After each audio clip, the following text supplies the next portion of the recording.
sei como. Amém, amém. Amém. A gente vai seguindo mesmo.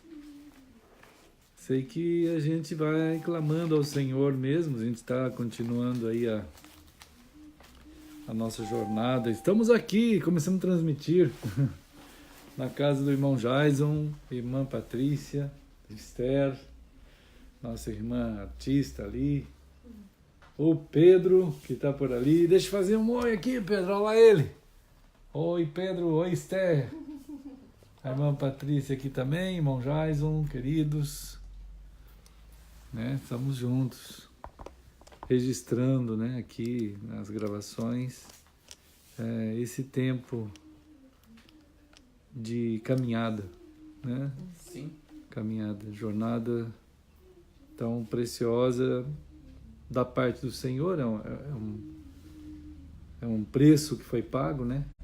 Um preço altíssimo na pessoa de Cristo, que forma toda uma dimensão de, vamos dizer assim, uma dimensão de vida que envolveu a gente, né? Então, a criação já é um propósito do Senhor de nos envolver nisso, né? E de fato a gente aproveita dentro da criação todo o que ela pode nos oferecer, né? E caminhamos. Olá, Nancy! Estamos aqui, juntos, na mesa do Senhor, saudando aí todos vocês que estão chegando aí, aos pouquinhos vão chegando, os irmãos, dando graças por mais uma semana ter chegado para a gente estar aqui. Irmão Jason, irmão Pedro. Aí no meio das batalhas, né, irmãos queridos, no meio das lutas. É verdade. E vamos continuando, né? Vamos continuando. Amanhã vai em São Paulo, então? Não vou. Ah, não vai? Então, amanhã eu iria lá, mas até como a gente está aí ajeitando algumas coisas nessa situação, eu passei para a semana que vem. Falei pro... O pastor falou domingo. eu estava querendo ir mesmo, estava querendo ir. E era para ir. Mas agora eu já falei com o meu irmão, estou falando aos poucos com os irmãos lá. Eu vou ficar aí com a Nancy, porque hoje a coisa toda, vamos dizer assim, ela terminou a grande parte, então eu vou ficar para dar uma força em acertar tudo ali. Essa coisa de construção e reforma é muita coisa, muita coisa fora do lugar. Né? E a gente vai pegar esses dias aí, dar uma força, vamos arrumar. Aí na outra semana, se o Senhor permitir, eu vou. E assim a gente vai seguindo.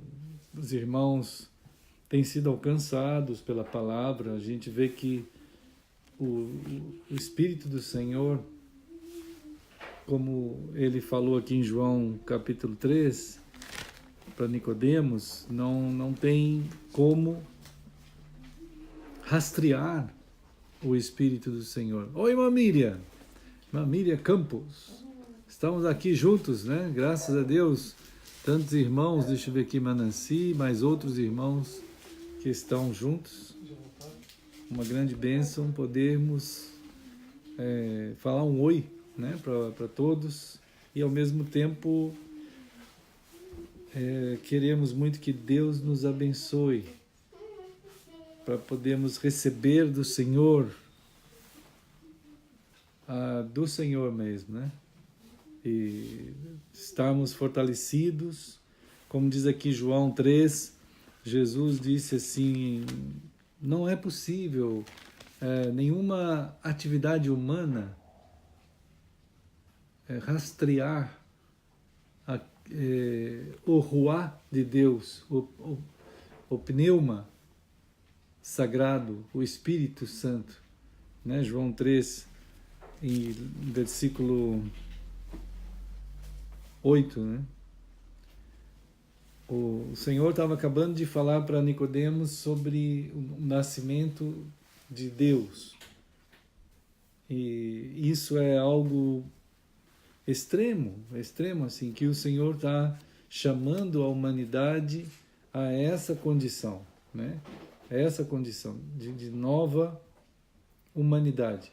Então você tem um chamado da parte do Senhor, que não tem nada paralelo, nada igual, e essa obra, esse trabalho, essa dimensão estruturada, né, toda essa mão operadora desse nascimento é totalmente de Deus e é pela obra do Senhor. Olá, irmã Lúcia, estamos aqui na casa dos irmãos, também Jaison e Patrícia, junto com vocês nas suas casas, todos nós juntos à mesa do Senhor, pensando em João 3, como também Apocalipse 2. João 3, Jesus disse, olha, Nicodemos, no versículo 8, o vento sopra onde quer. Você ouve a sua passagem, a sua voz, mas não sabes de onde vem nem para onde vai. Assim é todo o que é nascido do Espírito. Assim é todo o que é nascido do Espírito. Oi, mãe! Tá aí firme? Estamos aqui também, mãe. Ô, mãe, semana que vem que eu vou, se Deus permitir, tá bom? Não vou poder ir amanhã. Estamos aí. Mas, em nome de Jesus, vamos estar orando para a semana que vem poder ir aí, tá? Tomar aquele café da manhã. Irmãos, o Senhor nos pegue em suas mãos, o Senhor nos ajude a perceber a dimensão da vida que é com Ele, porque é o último dia, é o último tempo, é a última geração. Não passará esta geração sem que tudo isso aconteça. Então, essa expressão é escatológica, viu, irmãos? Não passará esta geração. Lá em Mateus, Jesus fala sobre isso. E a última geração a qual Jesus está se referindo, esta geração, essa frase, né? Não passará esta geração sem que tudo isso aconteça, quer dizer, a última geração está em operação, está agindo, está dentro do acontecimento escatológico. Tudo, a conclusão da história vai acontecer nessa geração. Então nós somos chamados a perceber que para você fazer parte, para você andar e viver a vida que de fato é vida, Jesus está dizendo assim, você precisa nascer do Espírito. Né? João 3, 8. Nascer do Espírito. Todo aquele que é nascido do Espírito. Então, é um nascimento diferente do pai e da mãe. É um nascimento que é absolutamente do Espírito. Vem do alto, vem de Deus, né? Vem do Senhor. Não tem nada que o ser humano possa fazer para nascer do Espírito. Então, esse último dia, esse último momento, o momento escatológico, meus irmãos, ô irmão Hugo, querido Hugo, Deus te bendiga, estamos aqui, né, no Brasil, sul do Brasil, orando por vocês, aí também, na tua nação, no teu país, e por ti, que é um homem de Deus, né, que busca sempre dar um testemunho de Cristo onde tu andas. Temos, às vezes, lido as matérias do Hugo, tem sido um grande homem de Deus também, sempre lutando no Senhor. Verinha, Deus abençoe. Também estamos sendo alcançados pela palavra do Senhor de João 3, quando Jesus está dizendo do nascimento do Espírito. né? Esse nascer do Espírito, dos lugares que não são da terra, das formas que não são da terra, são lugares celestiais, das formas celestiais, para que nós possamos viver a intensidade dessa vida, né? A intensidade dessa vida aqui. É um paradoxo, isso é um paradoxo, porque ao mesmo tempo nós vivemos a vida no Espírito ainda na terra, né? Aqui, dentro do espaço, do tempo, da história, mas ao mesmo tempo uma vida no Espírito, que é uma dádiva para a eternidade. Jesus lá em Mateus diz, não passará essa geração sem que tudo aconteça. Quer dizer, tudo significa a escatologia será cumprida. Quer dizer, o tempo escatológico se cumprirá. O tempo do final, em que todas as coisas serão consumadas. A consumação dos séculos acontecerá. Mas esse momento, dentro desse período, né, que se efetua a escatologia, nós andamos aqui, o povo gerado pelo Espírito, gerado pelo Senhor, porque há propósito nisso. Senão ele nos geraria e nos levaria para o céu, né? Mas ele não faz isso.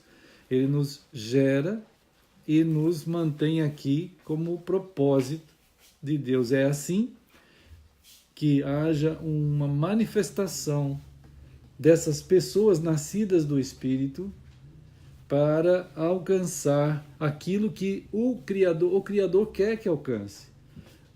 Por exemplo, o sol, quando foi feito, o Senhor disse que Ele daria sua luz, Ele daria sua marcação também de tempos, as estrelas, e tudo isso seriam seus propósitos cumpridos.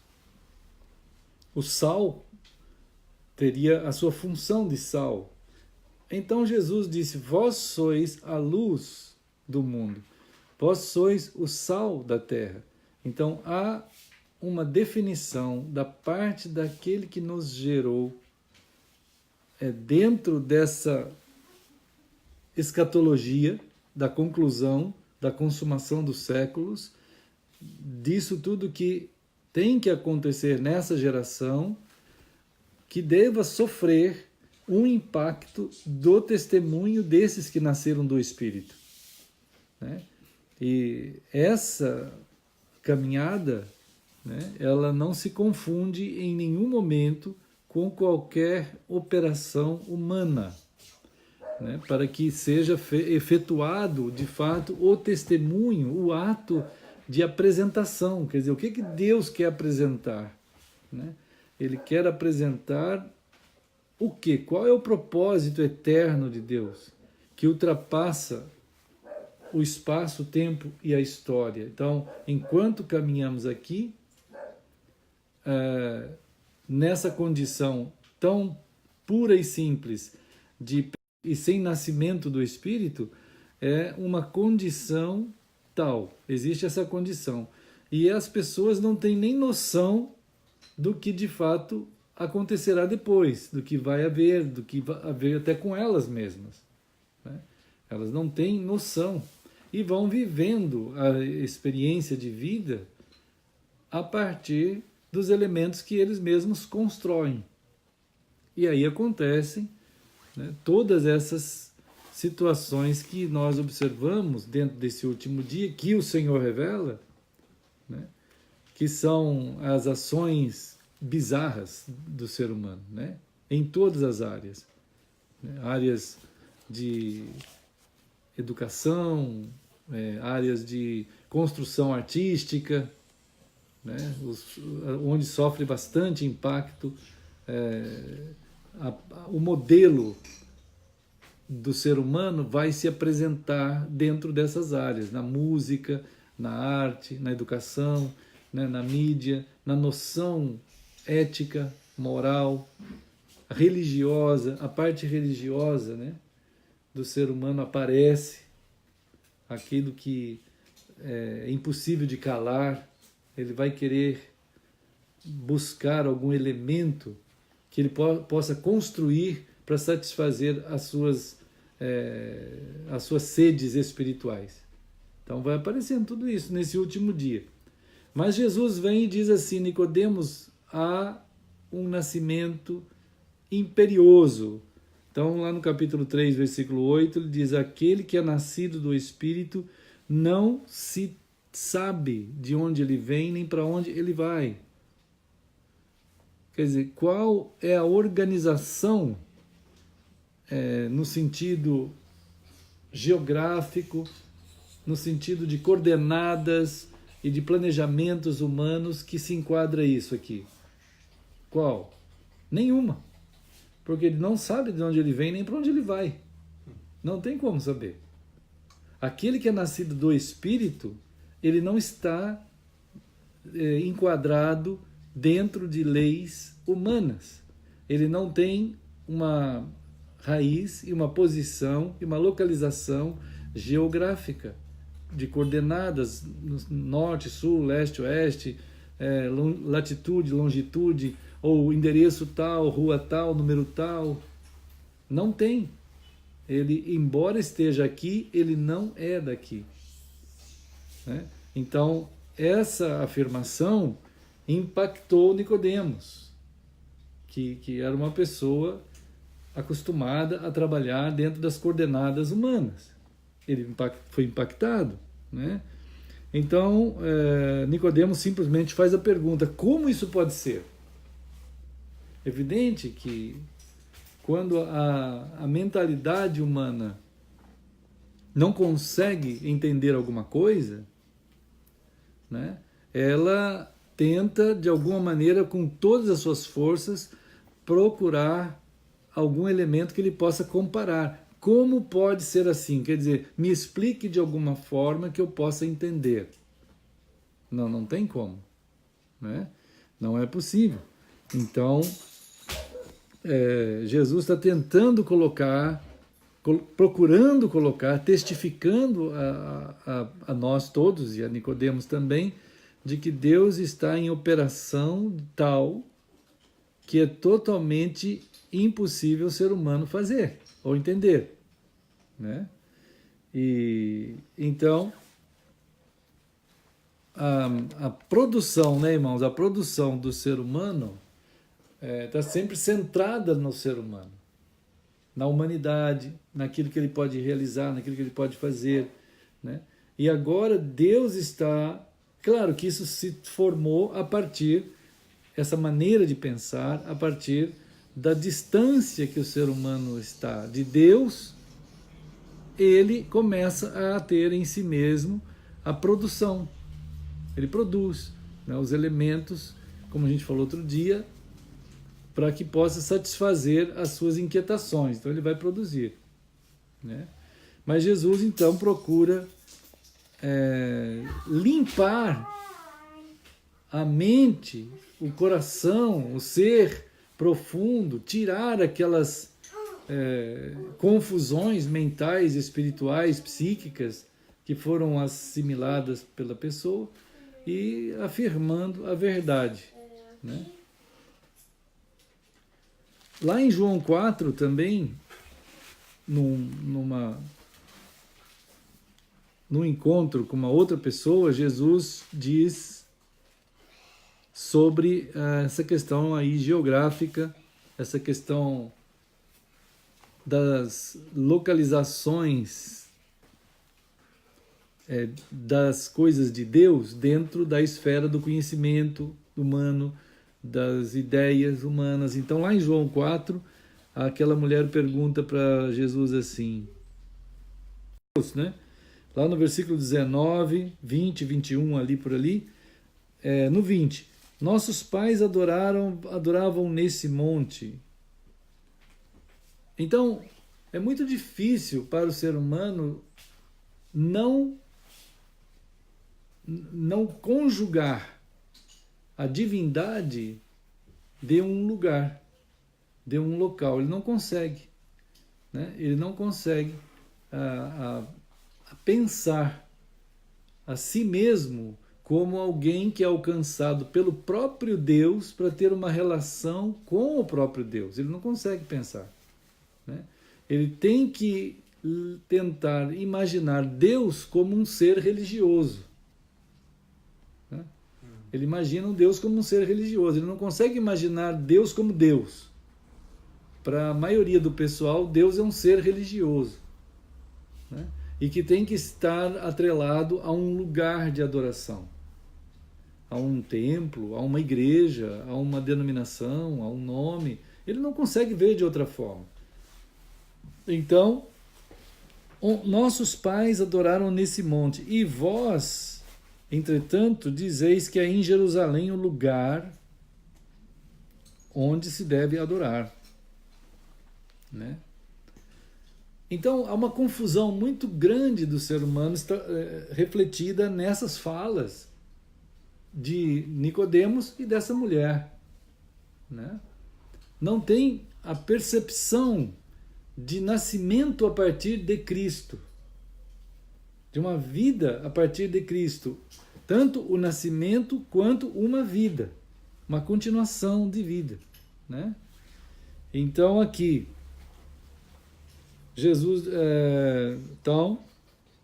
disse a ela no versículo 21, João 4, 21, disse-lhe Jesus, mulher, podes crer-me, que a hora vem, que nem neste monte, nem em Jerusalém adorareis o Pai. Lá no versículo 23, ele diz assim, vem a hora e já chegou. Chegou, é agora, chegou nesse momento que Jesus está falando com ela, em que os verdadeiros adoradores adorarão o Pai em espírito, porque nasceram em espírito. Nasceram pelo Espírito e vão adorar em espírito. Logo, não existe lugar. Não existe Jerusalém, não existe Samaria, não existe Roma, não existe Suécia ou Genebra. Estou falando de Genebra porque é um ícone do protestantismo, né? Não existe, então, denominação, não existe igreja, não existe nada disso, né? Existe a pessoa que nasceu do Espírito, vive em Espírito, né? Ele vai viver em Espírito. É uma caminhada em Espírito, porque foi Cristo que opera essa dimensão de realização. É Cristo que faz isso acontecer, né? Então, isso é tão, vamos dizer assim, sublime. No versículo 23 diz, e em verdade, em espírito e em verdade. Quer dizer, não é em espírito e em diversidade. Não é em espírito e em diversidade. Olá, irmã Gemima! Queremos muito que essa compreensão, né, do modo tão amoroso, tão gracioso que o Senhor nos fez, seja assimilado e compreendido, não somente pelo entendimento intelectual que Nicodemos não conseguiu entender. Nicodemos era altamente acadêmico, religioso, moral, e aqui tinha uma mulher extremamente sofrida, rejeitada, né, bastante usada pelos homens, pela vida, mas ao mesmo tempo conhecia a Bíblia, né? É interessante que pode ser a pessoa mais culta, até a pessoa mais simples. Se nós começarmos a tentar falar de Jesus para essas pessoas, tanto o mais intelectual e acadêmico, ele começa a diluir tudo pelo seu academicismo, quanto a pessoa mais simples começa a diluir tudo pelas suas capacidades ou condições místicas, religiosas, das suas crenças. Porque todo mundo, por mais acadêmico ou mais simples, todos têm suas crenças. Todos são seres humanos, né? Essas coisas precisam ser pensadas por nós cristãos, irmãos queridos, porque nós estamos vivendo a última geração. a geração escatológica. Né? Jesus em Mateus disse assim: não passará esta geração sem que tudo isso aconteça. Esta geração a qual Jesus se dedica, né? Essa última geração, quer dizer, essa que estamos vivendo. Desde o dia que Jesus falou isso, até o dia em que ele voltar, é a expressão esta geração. Né? Então, essa geração toda da humanidade é a última e está vendo as coisas sendo cumpridas, as coisas escatológicas, quer dizer, as coisas finais.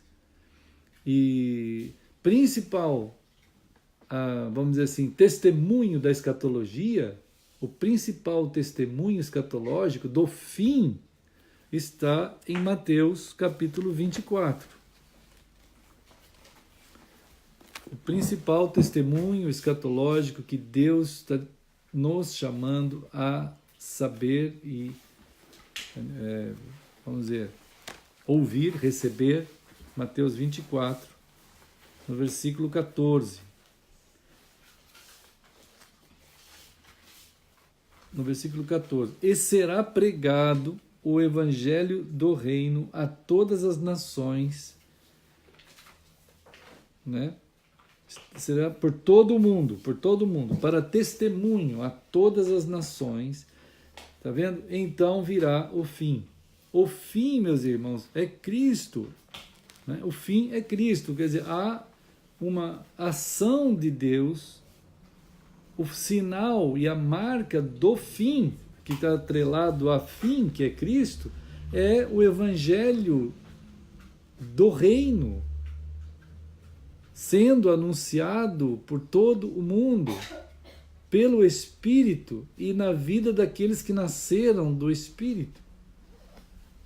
O ato de Deus chamar Abraão, ele diz assim: Abraão, tu serás uma bênção. Lá em Gênesis 12. Depois, lá no Salmo 23, Jesus disse assim, Deus diz assim através do Salmo 23, e de Davi, né? O meu cálice transborda. Quer dizer, nossa vida é chamada por Deus para ser um cálice, para ser uma bênção, para transbordar. Então, conforme nós nos envolvemos nessa vida em espírito e em verdade, quer dizer, o Senhor está dizendo, é junto. O que vem de Deus está ligado à verdade. A verdade está ligada ao que vem de Deus. Então, isso estabelecido, não se pode criar qualquer outra coisa fora. Mas, ao mesmo tempo, sendo nós o cálice, pode ser muito singelo, um cálice. Mas se ele estiver produzido, se ele tiver sido produzido pelas mãos do Senhor, nasceu de Cristo, nasceu daquela cruz, nasceu do corpo de Cristo, nasceu do Espírito, nasceu do alto, essa pessoa é um cálice. O Senhor vai colocar da sua graça nesse cálice, nessa vida, no meio de todos os acontecimentos que nós vivemos junto com as pessoas, né? As mesmas batalhas, as mesmas lutas, mas vai transbordar do quê? De nós? Não, vai transbordar de Cristo, que vive em nós.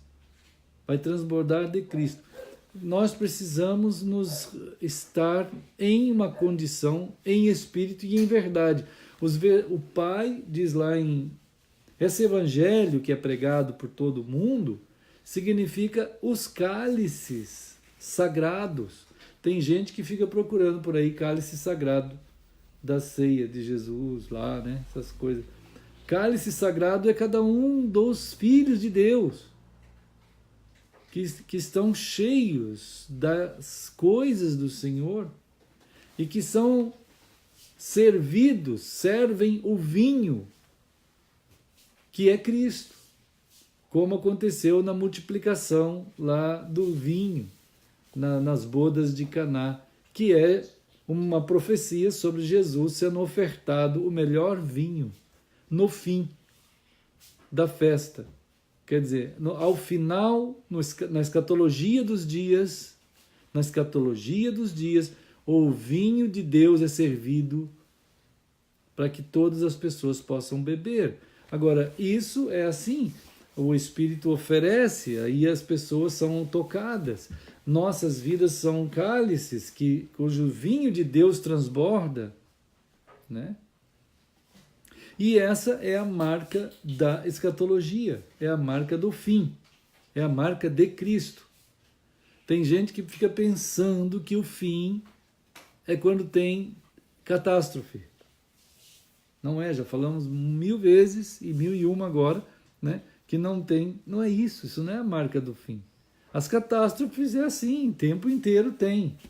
É como Jesus fala aqui mesmo, o tempo inteiro tem catástrofe, né? Então, a obra que Deus está fazendo notável é apresentar o Evangelho de Deus, quer dizer, o Cristo, Jesus Cristo, é o Evangelho, Jesus Cristo, nos cálices, e esse é o sinal do fim, quer dizer, o sinal de Cristo. O Evangelho é Cristo, o fim é Cristo, e nós somos o cálice, todos esses cálices que transbordam da parte do Senhor para alcançar pessoas que estão próximas da gente, né? E isso não tem igreja que tenha, ou nem que exista, não pode existir. O que existe é Cristo, né, irmãos? Por isso que Hebreus, lá no capítulo 9, quando vamos ver aqui Hebreus capítulo 9. É extremamente preciosa a palavra do Senhor, que chama sempre, né? Vai chamar.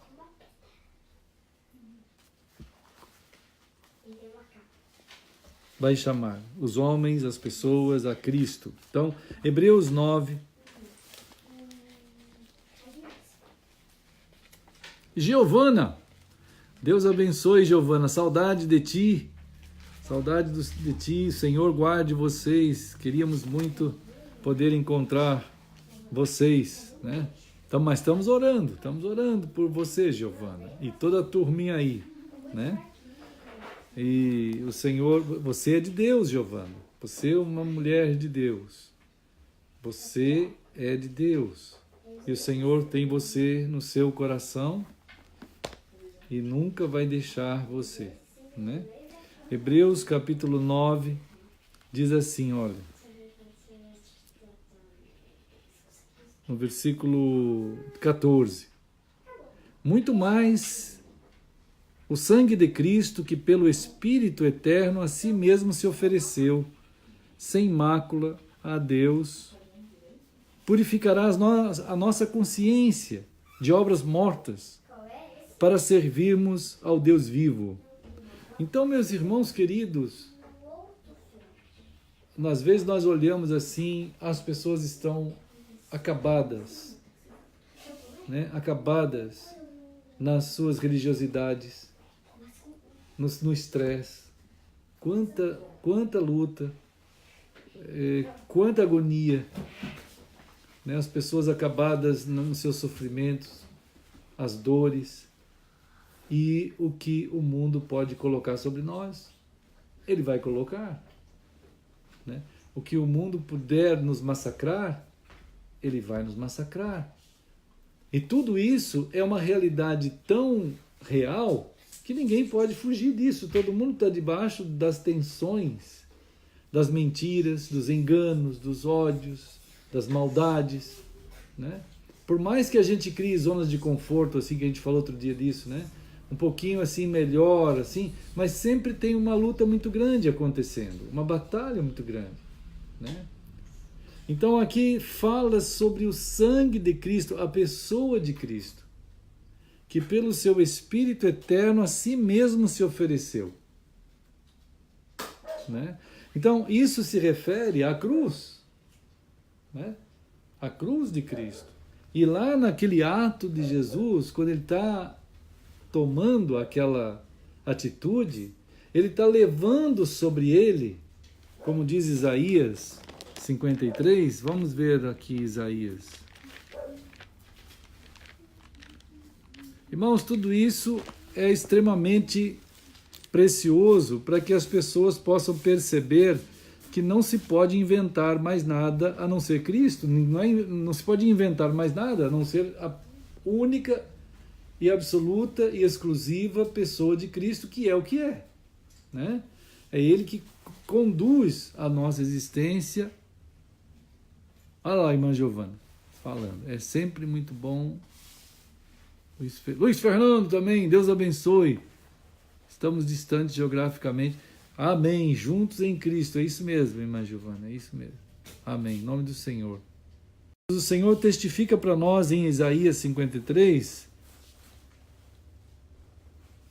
ele diz assim no versículo 4, olha lá. Certamente Jesus tomou sobre si as nossas enfermidades, Ele tomou sobre si. Notem bem, irmãos, que testemunho que fala aqui sobre o ato de Jesus que inaugura o último dia e que abre as portas do céu. Como diz a palavra de Deus, o véu se rasgou, né? O véu se rasgou. Certamente Ele tomou sobre si as nossas enfermidades e as nossas dores levou sobre si. Então significa isso, quer dizer,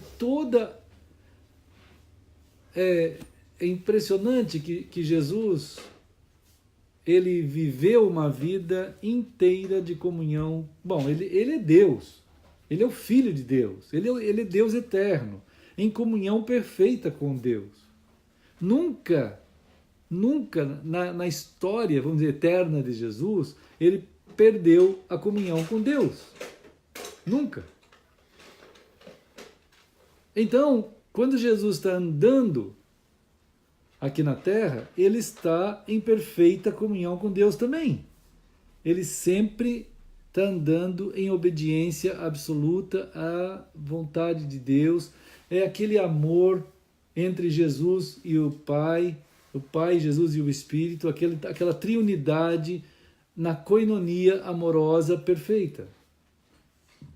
É um leito sem mácula. É perfeitíssimo, né? Então, no entanto, nós seres humanos, experimentamos a desgraça do pecado. Desde Gênesis, desde a nossa Gênese. E naquela desgraça nós morremos, experimentamos a morte eterna, a morte física. A maior degradação é a morte eterna. A morte física é, vamos dizer, uma amostra da morte eterna, é uma amostra. A gente já, só de pensar na morte física, todo mundo já fica meio, já é ruim, né? E aí a morte física, ela contém elementos também terríveis, de degradação do corpo, degeneração do corpo, começa a ter aquelas decomposições, e é um absurdo, né? Só para morrer já é uma desgraça. Aí você já fica doente, já começa a ficar mal, e vem câncer para tudo que é lado, e tem outros tipos de doenças, tem gente atropelado, tem guerras, tem assassinatos, tudo que é ligado à morte é uma desgraça. A própria morte é uma desgraça, né? Então as pessoas estão vendo aquilo ali o tempo inteiro. É muita coisa, é muita quantidade de morte que tem.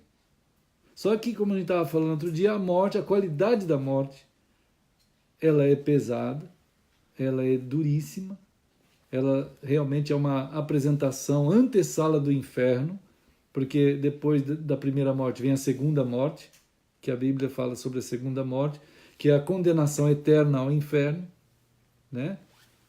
E não tem jeito. E as pessoas já acham ruim a primeira morte, que é ruim mesmo, né?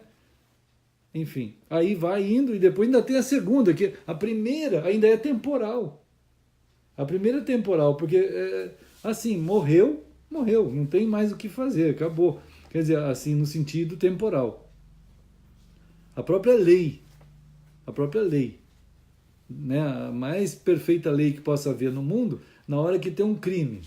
Aí eles vão procurar o criminoso. Aí chegou lá, não sei que lugar, o criminoso morreu. Aí não tem mais o que fazer, né? O criminoso está morto. Não tem como julgar, condenar, pôr ele na cadeia. Tem que só enterrar, né? Então, temporalmente falando, né, no lado temporal, ali acabam todas as situações. Mas aí tem a segunda morte, que o pessoal nem sabe disso daí ainda, né? Então, no meio dessa desgraça toda, vem Jesus, o Cordeiro de Deus, anunciado desde a eternidade, numa comunhão perfeita, que nós não conhecemos ainda direito, né? Mesmo depois de salvos, a gente ainda vai crescendo nessa ideia. Mas Deus já vai derramando em nosso coração desse amor, né? Aí vem Jesus, irmãos, Jesus começa a experimentar, como diz aqui em Isaías, e também Hebreus capítulo... Já lemos um pouquinho de Isaías, agora vamos voltar para Hebreus no capítulo 4. Agora é o capítulo 4 de Hebreus.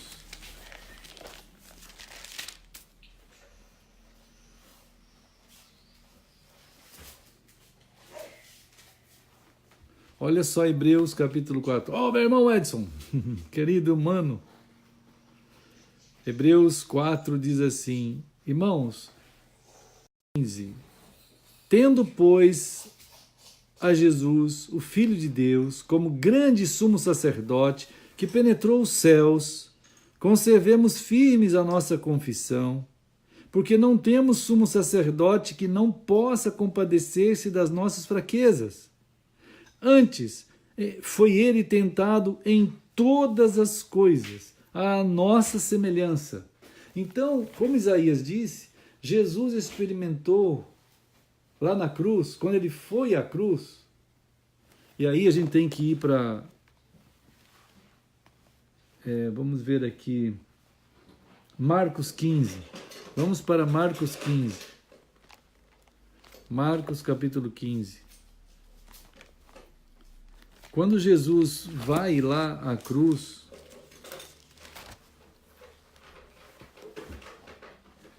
Marcos 15.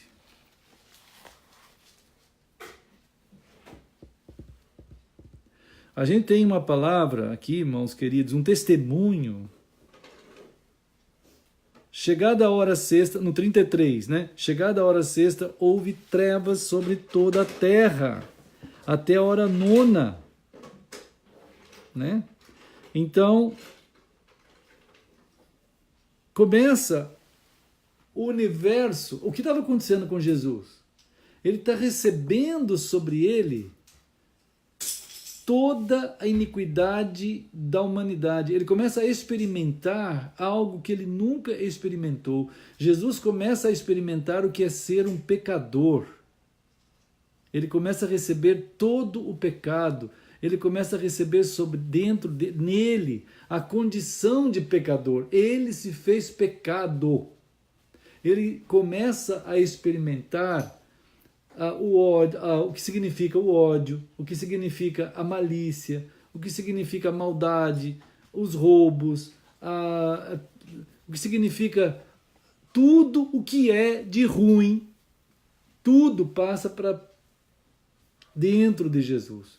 Ele começa a receber aquelas experiências mais terríveis e amargas nele. Algo que jamais ele havia experimentado, ele começa a experimentar. Nesse momento, o universo inteiro se apaga, porque a luz do mundo agora está cheio de trevas. Se apaga tudo. Ele, Jesus, começa a ficar num estado que o próprio universo se apaga. Ele não consegue ver aquilo ali. O universo como se fosse algo absolutamente tomado por aquelas trevas, porque aquele que é a luz do mundo tomou todas as trevas, tomou todo o pecado.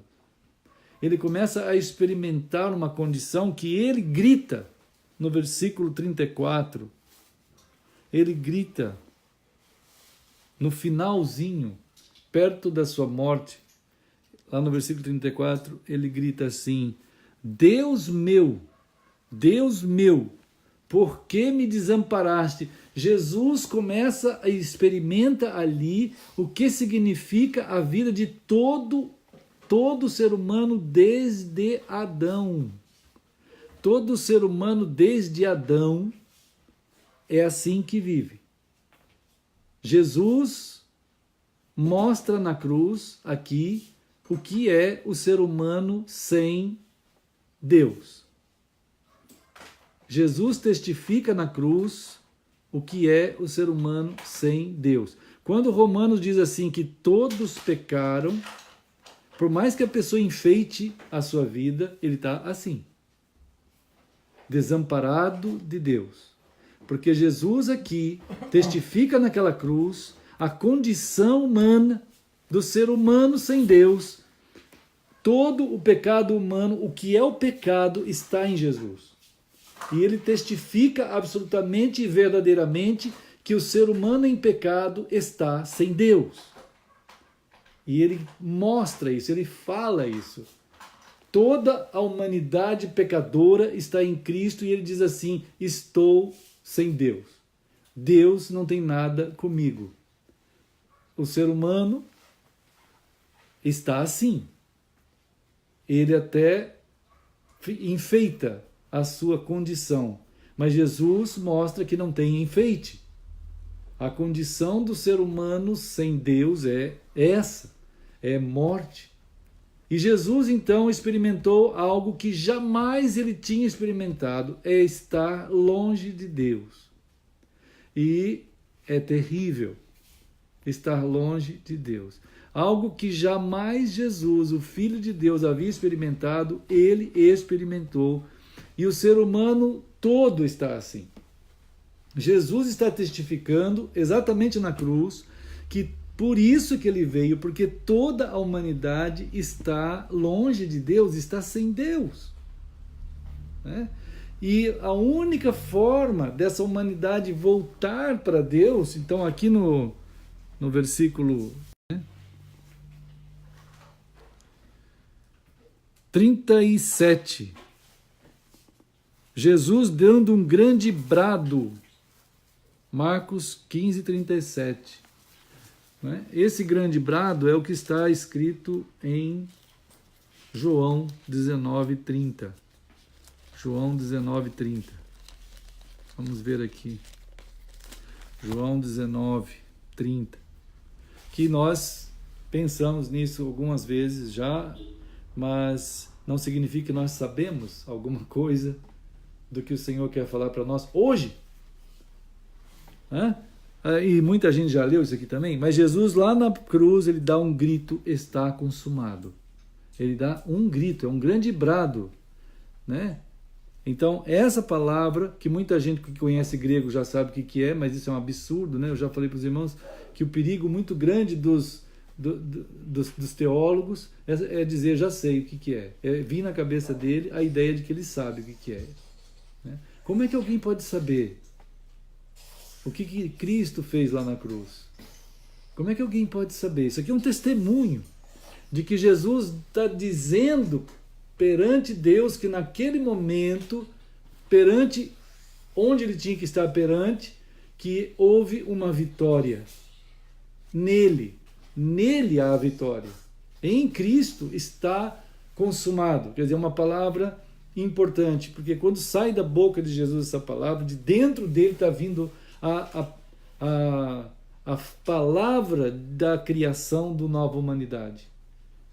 Está consumado. Quer dizer, todo o pecado, toda a malignidade, toda a malícia, todas as mentiras, todo o ódio, tudo que for ruim e terrível, a morte, tudo, né, foi vencida por mim. Tudo foi vencido por mim. Né? Então Jesus é aquele que se tornou pecado para que vencesse o próprio pecado. Né? Nele. Então ele experimenta essa condição extrema paradoxal, né? Mas é assim que ele consegue a vitória, né?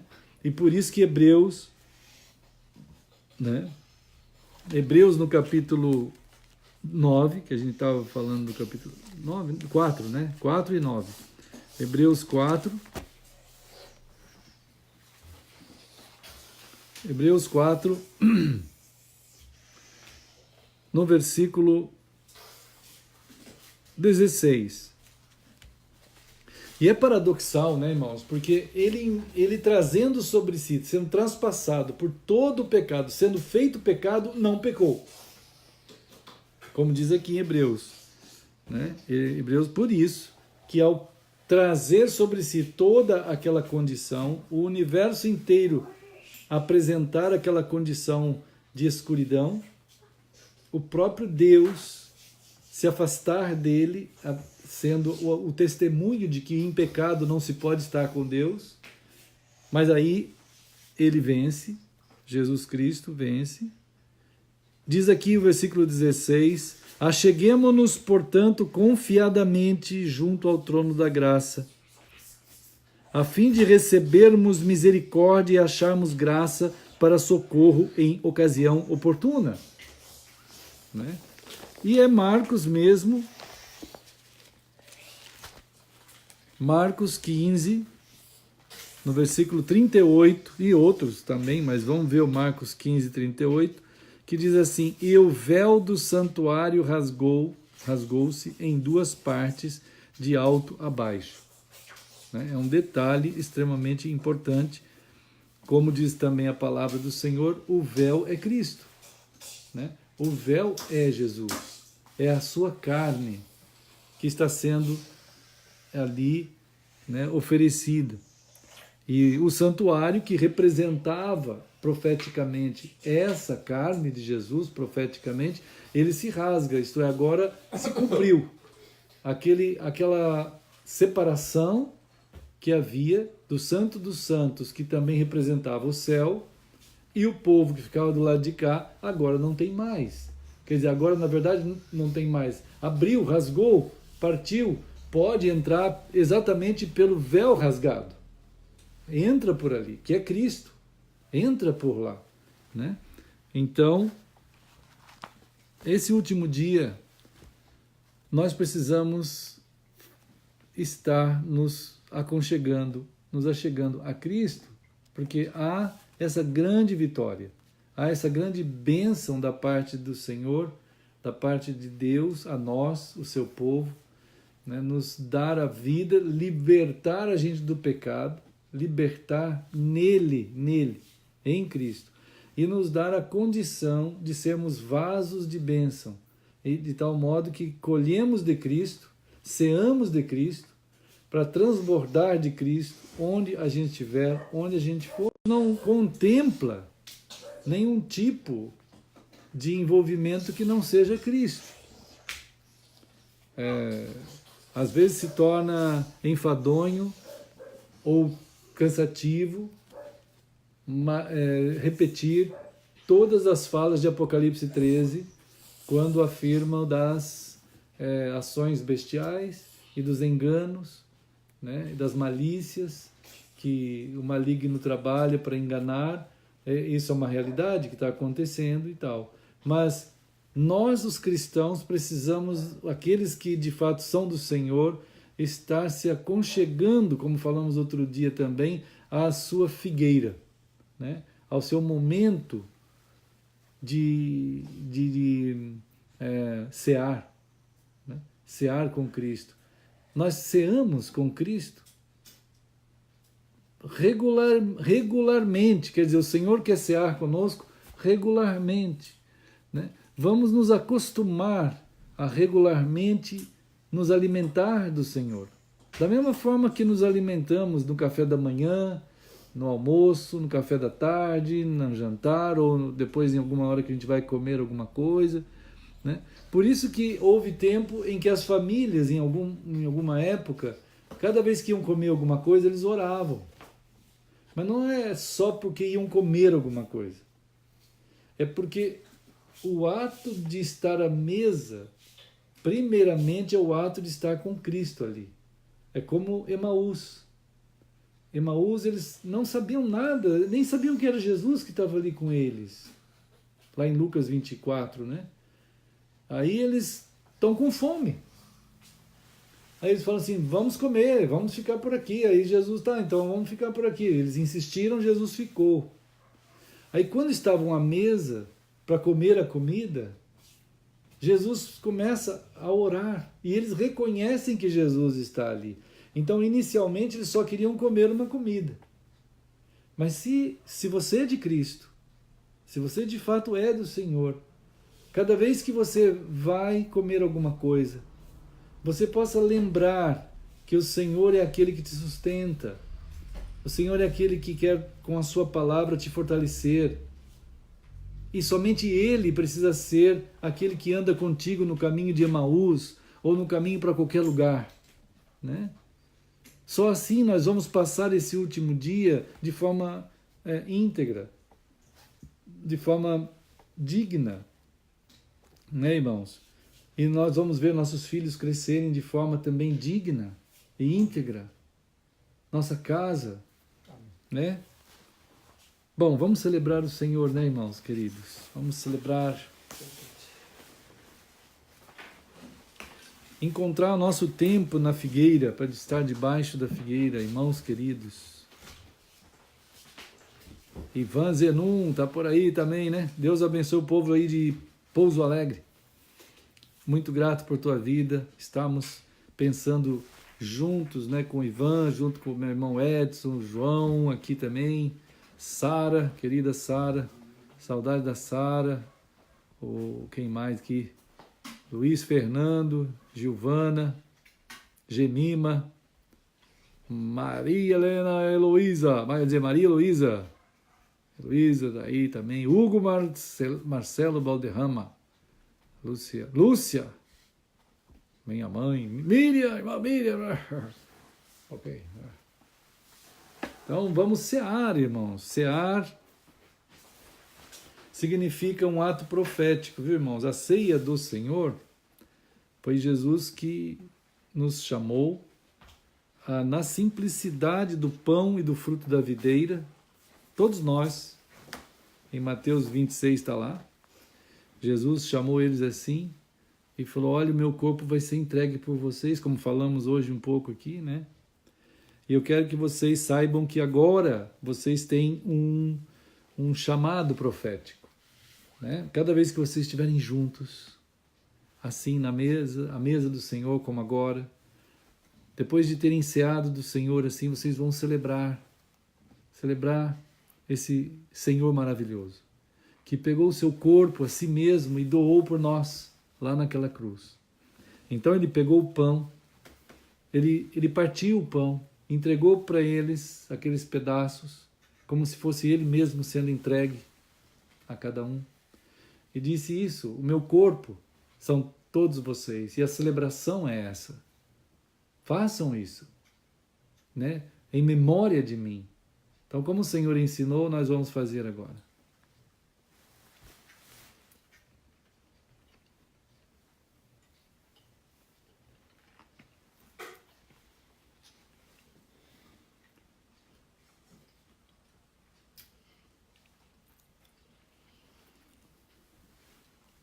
Senhor querido, nós juntos, assim, juntos, do jeito que o Senhor nos fez ser em Ti, nascemos do Senhor, assim na singeleza da reunião familiar em torno da mesa, recebendo a Tua palavra, ceando de Ti, nós celebramos o Senhor, que entregou a si mesmo por nós e nos fez Teu corpo também. Querido Senhor, assim fizemos esse momento de celebração da entrega do Teu corpo por nós, em nome de Jesus. Amém. Amém. Então, Mateus 26 diz que Jesus pegou o cálice e disse sobre o seu sangue, que ao mesmo tempo é o Novo Testamento, quer dizer, o Testamento eterno, né, que está selado diante de Deus e que então é o único testamento que tem, não é testamento em igreja, não é testamento em denominação, em rituais, é testamento nele, na vida dele. E ele nos fez ser dele na doação do seu sangue, lá na cruz. E ao mesmo tempo ele disse assim, olha, vocês vão estar reunidos juntos e celebrando o dia que eu voltar, até que ele venha. Todas as vezes que a gente está junto, diz aqui na Escritura, nós celebramos, porque é assim que será, né? Jesus nos junta nele assim, nos faz um corpo, e esse corpo vai para o céu, em Cristo, né? Junto com ele. Nós também celebramos isso, o encontro com o Senhor lá no céu. Então ele pegou o cálice e falou, vocês devem beber, bebam em memória de mim. Como o Senhor ensinou, vamos fazer.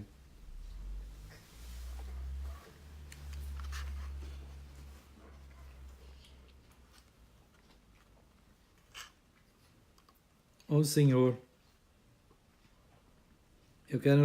nós queremos agradecer-te pela dádiva, o dom da vida em Cristo e da singeleza de comermos o pão e tomarmos o fruto da videira, celebrando o Senhor Jesus, aquilo que Ele fez na cruz e que está fazendo por nós hoje e fará quando voltar em glória e entrarmos no céu. Assim fizemos. Senhor querido, toma o teu povo todo, que estamos todos em cada um em uma casa, cada um em um lugar, mas todos unidos no único corpo que é o Senhor Jesus, conforme as Escrituras, conforme tua palavra diz, e que nós sejamos esse povo restante, esse povo profético desse último dia, desse dia escatológico, sendo que nossos cálices, Senhor, singelos, mas que transbordem de Cristo em nossas casas, em nossos trabalhos, Senhor, onde a gente estiver, para a tua honra e glória. E quando soar a trombeta no céu, nós estaremos com o Senhor. Querido Senhor, abençoa o irmão Jaison, a irmã Patrícia, a irmã Esther, o irmão Pedro, e todos em todo lugar que invocam o teu santo nome. Em nome de Jesus. Amém. Então tá bem, meus queridos. Pedro, vai... Cadê? Aqui, Pedro. Valeu, Pedro. Opa. Aqui o Pedro está nos ajudando, como sempre, né? Dando aquela maior força, levando para lá os cálices. E daqui a pouco ele vem, meus irmãos. Deixa eu ver quem está aí, ó. Ah, o João. Pedro. Então tá bem. Ah, Pedro. Tchau, turminha. Olha, corações, como sempre. Deixa-me ver aqui, ó, corações. Toim, toim, toim. Maravilha! Deixa eu ver quem tá mandando. Acho que tem vários. Tem vários irmãos mandando corações. Maravilha, meus queridos. Tchau, Pedro. Tchau, Esther. Irmã Patrícia. Irmão Jaison. Maravilha. Bom, meus irmãos, fiquem firmes no Senhor. Deus guarde todos. Logo vou passar essa palavra lá para o YouTube, para a gente poder ter lá os outros alcances, né? Peço que orem por nós todos e Deus abençoe todos aí, em nome de Jesus. Estou vendo aqui a Patrícia. Entrou? Que isso? Jaison, né? Acho que estão online por aí em algum lugar. Deve ser. Eles entraram, mas eles já estão aqui. Acho que meu celular tem que dar problema. Tchau, queridos. Deus abençoe em nome de Jesus. Qualquer coisa, vamos nos falando em Cristo.